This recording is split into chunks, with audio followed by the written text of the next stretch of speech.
नमस्कार, 5 की बात में आपका स्वागत है। मैं हूं अखिलेश शर्मा। रूस और यूक्रेन के बीच जंग का आज 7वां दिन है। रूस ने विभिन्न शहरों में अपने हमले तेज कर दिए हैं। इस लड़ाई के बीच रूस के विदेश मंत्री ने परमाणु हमले की धमकी दे डाली। उन्होंने कहा कि तीसरा विश्व युद्ध परमाणु हथियारों का होगा और विनाशकारी होगा। वहीं यूक्रेन के नागरिक और प्रशासनिक इमारतों पर रूस की फौज के हमले जारी हैं। खार्किव में उतरे रूसी पैराट्रूपर्स और वहां पर रूस और यूक्रेन के सैनिकों के बीच भीषण लड़ाई चल रही है। खार्किव में मिलिट्री अकादमी और पुलिस मुख्यालय पर रूस की ओर से हमला किया गया है। वहीं अगर यूक्रेन के खेरसन शहर की बात करें तो वहां पर रूस का कब्जा हो गया है। यह एक बड़ी खबर है। खेरसन शहर पर रूस का कब्जा हो गया है। यह यूक्रेन के खेरसन शहर की हम बात कर रहे हैं। और वहीं अमेरिकी एयर स्पेस से रूसी विमानों पर रोक लगा दी गई है। इसकी घोषणा अमेरिका के राष्ट्रपति जो बाइडेन ने की है कि अमेरिका का जो वायु क्षेत्र है उस पर अब रूसी विमान उड़ान नहीं भर पाएंगे। और वहीं बाइडेन ने यह भी कहा कि रूस और पुतिन को इसकी कीमत चुकानी होगी। हालांकि उन्होंने यह स्पष्ट किया कि यूक्रेन में अमेरिका अपनी सेना नहीं उतारने जा रहा है। और साथ ही ज़ेलेंस्की ने, यूक्रेन के राष्ट्रपति ने कहा है कि जो बातचीत चल रही है, जिसका दूसरा दौर शुरू होने जा रहा है, उससे पहले रूस को बमबारी बंद कर देनी चाहिए।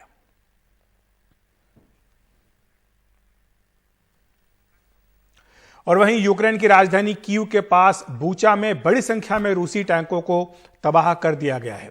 राजधानी कीव की ओर बढ़ रहे इन टैंकों पर बमबारी कर उन्हें नष्ट किया गया। बताया गया है कि यूक्रेन की सेना इन टैंकों पर ड्रोन से हमले कर रही है। 64 किलोमीटर लंबा रूसी सेना का काफिला कीव की ओर बढ़ रहा था। ये टैंक उसी का हिस्सा हैं जिन्हें यूक्रेन ने ड्रोन के जरिए तबाह कर दिया।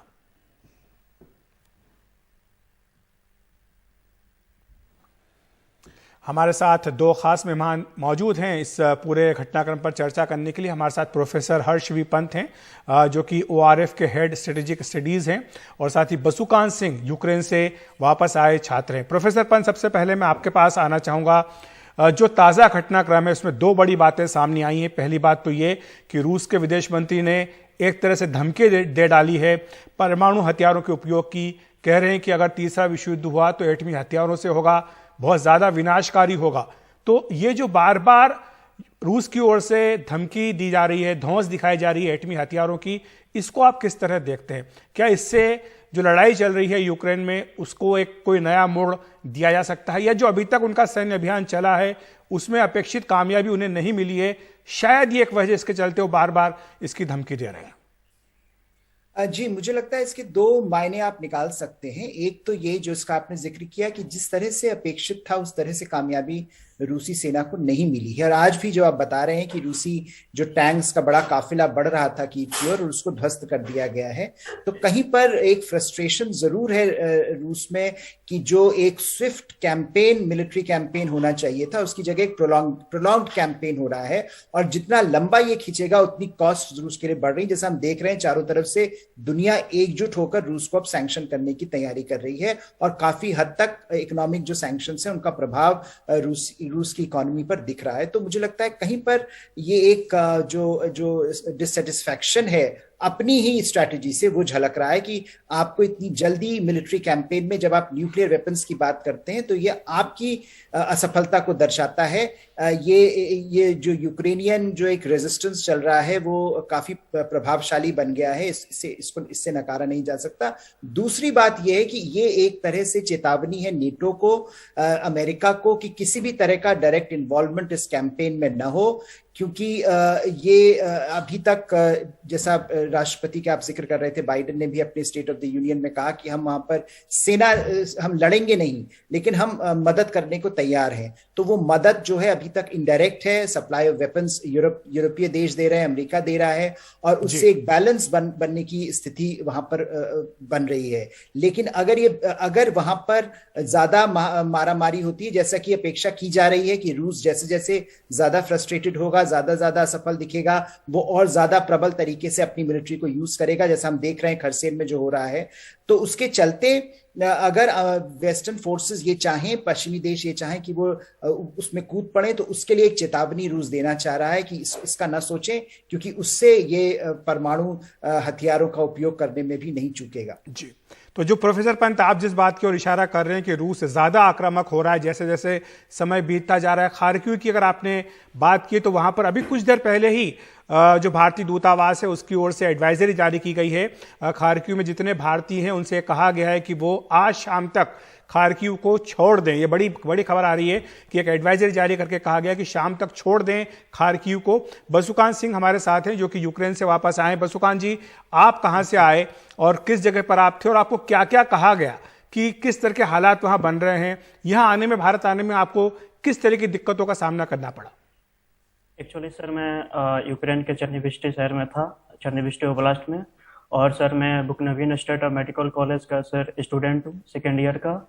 सर जब हम लोग को पता चला कि रसिया अटैक कर चुका है सर यूक्रेन पे, तो हम लोग सर कुछ फ्लाइटें तो बंद हो चुकी थी, लेकिन सर कुछ फ्लाइटें चालू थी।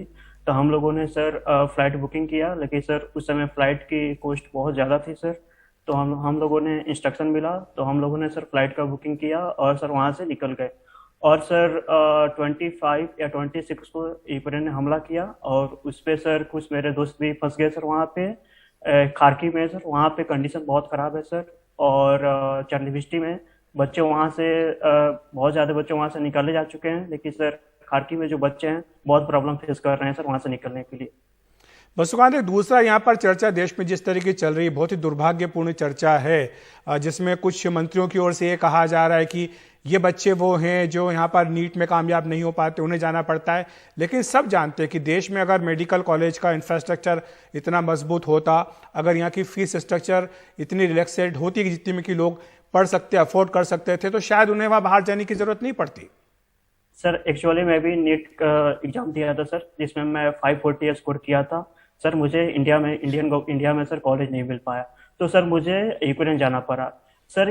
अभी मैं ट्वीट देखा था सर उस लीडर का, जिन्होंने बताया था कि सर वहाँ पे बच्चे जो आते हैं बहुत फेल, 90% जो बच्चे होते हैं सक्सेसफुल नहीं हो पाते।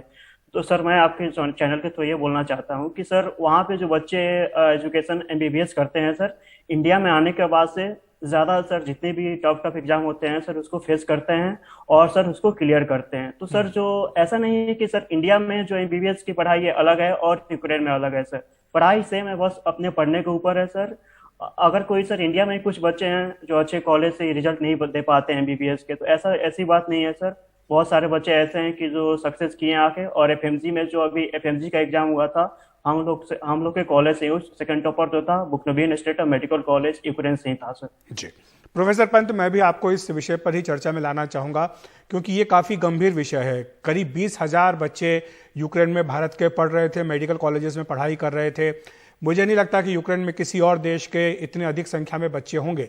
इसके बावजूद भी आज भारत में जिस तरह का डिस्कोर्स बन रहा है, भारत ने अपना जो स्टैंड लिया यूनाइटेड नेशन सिक्योरिटी काउंसिल में, उसके साथ साथ जो पब्लिकली भारत ने कहा है, उसमें ऐसा लग रहा है कि भारत अगर निष्पक्ष नहीं भी है तो एक तरह से उसका झुकाव रूस की तरफ है। इस पर आप क्या कहेंगे? ठीक है, भारत के अपने इंटरेस्ट हैं, वो सबसे ऊपर आते हैं, लेकिन क्या भारत रूस से दखल देने की नहीं कह सकता? क्या भारत रूस को यह नहीं कह सकता कि आप हमारे बच्चों की सुरक्षा कीजिए, उनको सेफ पैसेज दीजिए वहां से सुरक्षित निकलने में? देखिए, मुझे ऐसा लगता है कि एक तो जिसका आपने जिक्र किया कि भारत के जो हित हैं वो बड़े थोड़े से डेलिकेटली बैलेंस्ड हैं पश्चिमी देशों के साथ और रूस के साथ, और उसमें बीच में आपको अगर राह निकालनी है, और खासकर ऐसे समय में जब आप 60 से 65% डिपेंडेंस है रशियन वेपन्स के ऊपर, और आपकी सेनाएं खड़ी हैं चीनी सेनाओं के सामने, तो उसमें काफी एक लेवरेज हो जाता है। तो मुझे लगता है इसका एक जो बहुत बड़ा लेसन हम लर्न कर रहे हैं वो ये कि अगर आप सेल्फ रिलायंट नहीं हैं तो ऐसी सिचुएशंस बहुत कॉम्प्लिकेटेड हो जाती हैं। दूसरी चीज जो इवैक्यूएशन की, जैसे ये बात कर रहे हैं बसुकांत जी, इनको जैसे हमारे स्टूडेंट्स वहां फंसे हैं, जब कॉन्फ्लिक्ट जोन में कोई फंस जाता है तो एक देश के लिए जो सबसे बड़ी मुसीबत होती है वो ये होती है कि आपको दोनों तरफ की मदद चाहिए होती है। आपको यूक्रेन सरकार की और रूस सरकार की दोनों से आपको मदद चाहिए। जैसा कि अगर ये यूएन का ऑपरेशन भी होता उसमें भी दोनों तरफ की मदद चाहिए होती। तो मुझे ऐसा लगता है कि वहां पर बैलेंस बनाना बड़ा बड़ा डिफिकल्ट हो जाता है। और अगर भारत दोनों तरफ से मदद लेकर अपने बच्चों को बचाकर ले आए, ये मुझे लगता है सबसे बड़ी प्रायोरिटी इस समय होनी चाहिए। जी बसुकांत जी, एक सवाल ये भी कि अब आपकी पढ़ाई का क्या होगा? आप जैसे अन्य छात्र हैं जो फर्स्ट ईयर में थे, सेकंड ईयर में थे, क्या ये कहा गया है, कुछ यूनिवर्सिटी की तरफ से बात हुई कि क्या आपकी ऑनलाइन पढ़ाई हो सकती है, या फिर आगे आगे जाके क्या होगा भविष्य को लेकर को आपको तमाम तरह के सवाल आपके मन में होंगे, चिंताएं होंगी कि आखिर हमने इतनी पढ़ाई की, उसका क्या हुआ, हमारी पढ़ाई अधूरी छूट गई? क्या सरकार को इसमें भी आगे आकर अब कुछ एक फार्मूला इस तरह का बनाना चाहिए कि जो छात्र वहां से पढ़ करके आए हैं उनके लिए यहाँ पर भारत में भी कुछ इस तरह की व्यवस्थाएं की जाए? यस सर, हम लोग जब मैं इंडिया आया तो सर हम लोग का क्लास सर ऑनलाइन क्लासेस चल रही थी, लेकिन सर अभी क्लासेस ऑफ है 11 मार्च तक, क्योंकि सर समय दिया गया जो बच्चे यूक्रेन में फंसे हुए हैं सर उनको बाहर निकाल दिया जाए, और उसके बाद से सर फिर क्लासेस ऑनलाइन चलेगी। लेकिन सर बहुत सारे क्वेश्चन आ रहे हैं कि सर अगर ये वार चलता है ऐसे ही चलता रहा तो सर हम लोग के एजुकेशन क्या होगा सर। और मैं इंडियन गवर्नमेंट से सर यही गुजारिश करूंगा कि सर हम लोग के लिए कुछ किया जाए सर, क्योंकि सर बहुत सारे बच्चों का सर जो फ्यूचर है सर दांव पे लगी हुई है, आने वाली सर फ्यूचर, क्योंकि सर पहले ही से सर इंडिया में डॉक्टरों की बहुत कमी है सर। अगर ऐसा प्राइवेट सेक्टर काफी यहाँ पे सर लो कर दिया जाए इंडिया में, तो जो पैसा सर अलग दूसरे कंट्री में जा रहा है सर, दूसरे कंट्री जाने की वजह सर इंडिया में ही रहेगा सर। बिल्कुल सही बात है प्रोफेसर पंत। एक दूसरा विषय जो इस पूरे युद्ध से जुड़ा हुआ है वो है अर्थव्यवस्था का, आर्थिक हालात का। रूस की अर्थव्यवस्था के बारे में हम लगातार खबरें पढ़ रहे हैं। अधिकांश जो बहुराष्ट्रीय कंपनियां हैं उन्होंने रूस से अपने रिश्ते तोड़ लिए हैं। जिस तरह के आर्थिक प्रतिबंध लगाए गए हैं उसका एक बड़ा विपरीत प्रभाव रूस की अर्थव्यवस्था पर पड़ा है। वहाँ का स्टॉक मार्केट हो, वहाँ की करेंसी हो, इन सब के ऊपर प्रतिकूल असर पड़ रहा है। जो बाइडेन को भी हमने सुना, वो भी इस बात का जिक्र कर रहे थे कि रूस की जो अर्थव्यवस्था है उसकी कमर तोड़ दी गई है। क्या आपको लगता है कि वाकई यही सच में ऐसे ही हालात हैं, या फिर रूस ने पहले से कैलकुलेशन कर लिया होगा ये सैन्य कार्रवाई करने से पहले कि उसके ऊपर क्या क्या विपरीत असर पड़ सकते हैं? देखिए, कहीं पर तो कुछ असेसमेंट तो रूस ने जरूर किया था, और जो जब आप देखें कि कैंपेन पहले कहां से शुरू हुई, एक डिप्लोमेटिक बार्गेनिंग के तौर पर रूस ने शुरू की थी और वो इन्वेजन में बदल गई। तो कहीं वो इनिशियल असेसमेंट तो जरूर था, पर मुझे लगता है कहीं पर रूस ने थोड़ा मिसकैलकुलेट ये जरूर किया कि पश्चिमी देशों के बीच में जो डिसयूनिटी है वो बनी रहेगी, और जिस तरह की डिपेंडेंस जर्मनी की है, फॉर एग्जांपल 60% है उनकी एनर्जी सप्लाईज, 30% एनर्जी सप्लाईज उनकी रूस से आती हैं। तो वहां पर ऐसा था कि रशिया जर्मनी मानेगा कि नहीं मानेगा, उसको उन्होंने कहीं पर कैलकुलेशन में थोड़ी सी मुझे लगता है। मैं माफी चाहूंगा, मैं आपको इसी बात पे थोड़ा सा टोकना चाहता हूं। जर्मनी को लेकर के अगर संक्षेप में आप टिप्पणी करें कि जर्मनी जिस तरह से अपने आप को एक लीडरशिप के रोल में ला रहा है इस पूरे क्राइसिस में, उसको लेकर के सब काफी उसका नोटिस कर रहे हैं कि जर्मनी आखिर अपने आप को एक बड़ी भूमिका में तैयार कर रहा है। नहीं, मुझे लगता है ये post second world war phase का सबसे इंपॉर्टेंट स्ट्रेटेजिक डेवलपमेंट हम देख रहे हैं कि जर्मनी वापस से एक स्ट्रेटेजिक एक्टर के रूप में उभर कर आ रहा है। जर्मनी का ये कहना कि हम न सिर्फ लीडरशिप लेंगे बल्कि इकोनॉमिक सेक्टर में इकोनॉमिक पावर हाउस तो वो था ही, बल्कि ये एक्नॉलेज करना कि ये ऐसा चल नहीं सकता कि हमारी जो इकोनॉमिक पावर है वो अमेरिकन सिक्योरिटी गारंटी से अंडरपिन करे। तो उसने जैसे डिक्लेयर किया है कि हम इतने 100 बिलियन यूरोज वो इन्वेस्ट करेगा डिफेंस में, आर्मी का फंड बना लिया है। ये तक कह रहा है कि अगर जरूरत पड़ी तो हम अपने न्यूक्लियर रिएक्टर्स को ऑपरेट करते रहेंगे, इसके बावजूद कि वहां पर एंटी न्यूक्लियर कैंपेन चल रहा है। तो एक जो नया डिटर्मिनेशन जर्मनी में आया है रूस के खिलाफ, वो मुझे लगता है रूस के लिए काफी महंगा पड़ सकता है। बिल्कुल, बहुत बहुत शुक्रिया आपका प्रोफेसर पंत इस तमाम जानकारी के लिए। बसुकांत, आपका भी शुक्रिया हमारे साथ जुड़ने के लिए। कुछ चुनावी खबरों पर नजर डाल लेते हैं। मऊ सदर सीट से 1996 से लगातार जेल में बंद माफिया मुख्तार अंसारी चुनाव जीत रहे हैं। यहां तक कि 3 चुनाव वो जेल में बैठकर ही जीत गए। इस बार उनके बेटे अब्बास अंसारी सपा गठबंधन से चुनाव लड़ रहे हैं, पर तय मऊ की जनता को करना है। हमारे सहयोगी सौरभ शुक्ला ने मऊ के लोगों से बात कर जानने की कोशिश की कि मऊ के दिल में क्या है।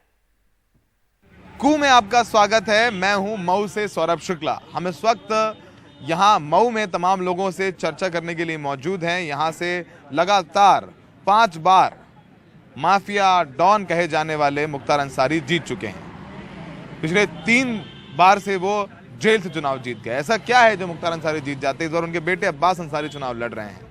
भारतीय जनता पार्टी उन्हें कड़ी चुनौती दे रही है। क्या है लोगों के मुद्दे, क्या सोचना है उनका मुख्तार के बारे में, हम लोगों से बात करते हैं और जानते हैं। आपका नाम बताइए। राहुल मेरा नाम है और मैं यहाँ का स्थानीय निवासी हूँ। देखिए, आपने जो कहा कि मऊ मुख्तार अंसारी के नाम पे जाना था, तो 1995 के पहले मऊ जो है साड़ियों के लिए जाना जाता था। यहाँ के बुनकर और जो उनके मुलायम उंगलियाँ हैं वो ऐसे ऐसे साड़ियों को बिनती थी जो हथकरघे पे, कि यहाँ की साड़ियाँ जो है विदेशों तक जाती थी और दक्षिण भारत से लगा के, आसाम से लगा के यहाँ की साड़ियाँ। और कभी मैंने जवाहरलाल नेहरू ने इसे यूपी का मैनचेस्टर कह दिया था। तो मऊ को जवाहरलाल नेहरू ने कह दिया था कि यूपी का मैनचेस्टर है। और यहाँ पे जो यहाँ की जो साड़ियाँ हैं, यहाँ की लुंगी है, वो काफ़ी फेमस हुआ करती थी। लेकिन 1995 में जब यहाँ के लोगों ने और यहाँ के जनता ने जब कम्युनिस्ट और कांग्रेस से किन्हीं कारण से नाराज होके उन्होंने मुख्तार अंसारी को अपना मसीहा बनाया, जो अभी आप सुन भी रहे होंगे जगह जगह, तो अपना मसीहा बनाया। तो आज उसी मसीहा की देन है कि आज लोग मुख्तार को, मऊ को मुख्तार के नाम पे जानने लगे हैं। और फिलहाल में जो स्थिति है वो सबसे ज़्यादा पीड़ादायक है कि आज लोग मऊ को न उसके साड़ी के या कला के या तो मंचों के नाम से जानते हैं, अपराध के नाम पे, अपराध के नाम अपराध या जो गैंगवार कह लिया जाए या हत्या का क्या नाम। तो गोलियां चलती थी मऊ में? हाँ, गोलियां चल जाती थी। आप टीचर हैं, शिक्षक हैं, क्या है मऊ के दिल में इस बार? मुख्तार अंसारी यहाँ से जीत जाते हैं जेल में रहकर, ऐसे क्यों होता है? देखिए, जो मुख्तार अंसारी जेल में जीतने की बात है, ये पब्लिक का अपना निजी मत है, इसके बारे में कुछ नहीं बोलेंगे। और मुख्तार अंसारी कहीं न कहीं व्यक्तिगत तौर पे या सार्वजनिक तौर पे भी लोगों का वो प्यार दुलार है उनके अंदर। अगर ऐसा तो पहली बार जीतते नहीं। दूसरी बात जो अब्बास की बात है, अगर अब्बास को लिया जाए तो अब्बास के प्रति जनता बहुत जागरूक है और सबके दिमाग में कि अगर कुछ करेगी तो सपा पार्टी करेगी, क्योंकि सबको देख लिया। और ये जो दिमाग में बना हुआ कि जेल में रहकर क्या किए, तो अब्बास अंसारी तो बोल रहे हैं हम तो जेल के बाहर रहेंगे, हम तो सारा विकास करेंगे। तो कहीं न कहीं जनता के दिमाग में बात आई है, ये अगर जीतेगा आदमी, उनका लड़का है, जेल के बाहर रहेगा, पूरा विकास होगा। बहादुर सिंह जी, मुख्तार क्यों जीत जाते हैं जेल से भी? यहाँ से जीत जाते थे ना। हाँ, इस बार तो लड़ भी नहीं, तो जीतने का सवाल ही नहीं है उनका। अब्बास लड़ रहे हैं इस बार? नहीं, कोई मतलब नहीं है बस, कोई मतलब नहीं। इस बार परिवर्तन हो गया है। परिवर्तन हो जाएगा? हाँ, हो जाएगा नहीं, हो गया है। हो गया है। यहाँ पे बसपा से भीम राजभर है, कमजोर प्रत्याशी, और भाजपा से अशोक सिंह का लग रहा है आपको? हाँ, अशोक सिंह जीते हैं। अशोक सिंह का लग रहा है। हाँ।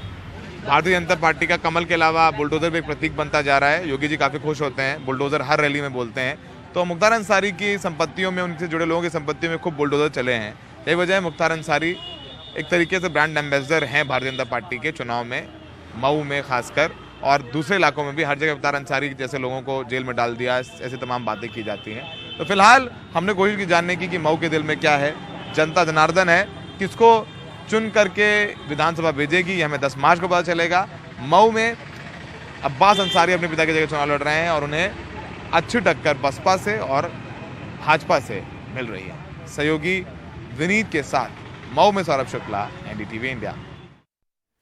वहीं यूपी चुनाव को लेकर लोग सोशल मीडिया प्लेटफॉर्म कू पर अपनी खुलकर राय रख रहे हैं। आनंद कुमार ने लिखा है कि उत्तर प्रदेश के हालात को देखते हुए महसूस होता है कि अभी सुरक्षित रहना अहम मुद्दा है। वहीं एक दूसरे यूजर हैं अक्षित आहूजा, उन्होंने लिखा है कि युवाओं को आज की तारीख में रोजगार चाहिए। और वहीं यूपी विधानसभा चुनाव के आखिरी चरण के लिए अब सभी दलों ने अपनी पूरी ताकत झोंक दी है। आखिरी दौर का चुनाव पूर्वांचल में है। मुख्यमंत्री योगी आदित्यनाथ ने आज आजमगढ़ में कहा कि अगर सपा की सरकार होती तो मुफ्त में मिल रही वैक्सीन मार्केट में बिक जाती। वहीं जौनपुर पहुंचे अखिलेश यादव ने बीजेपी को पिछड़ा विरोधी बताया। समाजवादी पार्टी ने आजमगढ़ के नौजवानों के सामने, आजमगढ़ के नागरिकों के सामने पहचान का संकट खड़ा किया। आतंकवाद को प्रेरित और प्रोत्साहित करके, पेशेवर माफिया और अपराधियों को संरक्षण दे करके, गुंडागर्दी को फैला करके, मैं पूछना चाहता हूं हम कोरोना कालखंड में जी रहे हैं। कितने लोगों ने यहां वैक्सीन ली है? वैक्सीन का पैसा तो नहीं लगा। अगर सपा बसपा की सरकार होती, यही वैक्सीन मार्केट में बिक जाती। दुख है इस बात का कि स्वामी प्रसाद मौर्य जो इतने बड़े नेता हैं, उनके साथ ये घटना हुई है और ये पिछड़ों के ऊपर पहली बार नहीं हुई है। आप देखिए, स्वामी प्रसाद मौर्य की जान चली गई होती, उनके साथ जो लोग थे वो चोट खाए हैं, गाड़ियां टूटी हैं, शीशे टूटे हैं, पत्थरबाजी है। ये सरकार कुछ भी कर सकती है। यही ओम प्रकाश राजभर जी के साथ हुआ, जब वो कचहरी में गए तो उनके साथ किस तरह से व्यवहार किया गया। इसलिए ये भारतीय जनता पार्टी पिछड़ा और दलित विरोधी है। यूक्रेन के खार्किव में रूसी सेना के दाखिल होने और भीषण बमबारी को देखते हुए विदेश मंत्रालय ने सभी भारतीयों से तुरंत खार्किव छोड़ने को कहा है। रूसी हमले के बाद बड़ी संख्या में लोग खार्किव छोड़ रहे हैं। वहां के रेलवे स्टेशन पर फंसे लोगों की हालत खराब है। उन्होंने वीडियो संदेश भेजकर अपनी समस्याएं बताई हैं। वो ट्रेन में नहीं चढ़ने देने की शिकायत कर रहे हैं। लड़कियां भी है जो भी बहुत घंटों से खड़ी हुई है, खाने पीने का भी वही सेम सिनेरियो है कि बस रेलवे स्टेशन पे है तो वो भी पॉसिबल है। देख सकते हैं हम लोग अभी है खार्किव रेलवे स्टेशन पे और हम 3 घंटे से यहाँ पे खड़े हुए हैं और हमें अंदर घुसने नहीं दिया जा रहा। एक ट्रेन आके चली जा चुकी है और जिसमें से सबको बाहर निकाला गया है। मुझे नहीं पता क्यों। हो सके उतना इस वीडियो को शेयर कीजिए। हम 3 घंटे से खड़े, ठंडी पड़ रही है, बर्फ पड़ रही है और हमें नहीं पता कि अगली ट्रेन में भी हमें घुसने दिया जाएगा या नहीं। मैं आपको दिखा सकता हूँ बाकी का व्यू कि कितने सारे स्टूडेंट्स यहाँ पे खड़े हुए हैं। तो जैसे कि आप सब देख सकते हैं, इतने सारे स्टूडेंट्स लाइन में खड़े हुए हैं। मुझे नहीं पता कि कब तक हम ऐसे ही खड़े रहेंगे, कब तक हमें सिचुएशन ये सुधरेगी। तो गाइस, हो सके उतना इस वीडियो को शेयर कीजिए। जितने भी मीडिया हाउसेस है, जितने भी कॉन्टैक्ट्स आप लगा सकते हैं लगाइए, क्योंकि ठंड बढ़ती जा रही है। हमारे साथ लड़कियां भी है जो भी बहुत घंटों से खड़ी हुई है। खाने पीने का भी वही सेम सिनेरियो है कि बस रेलवे स्टेशन पे है तो वो भी पॉसिबल नहीं है।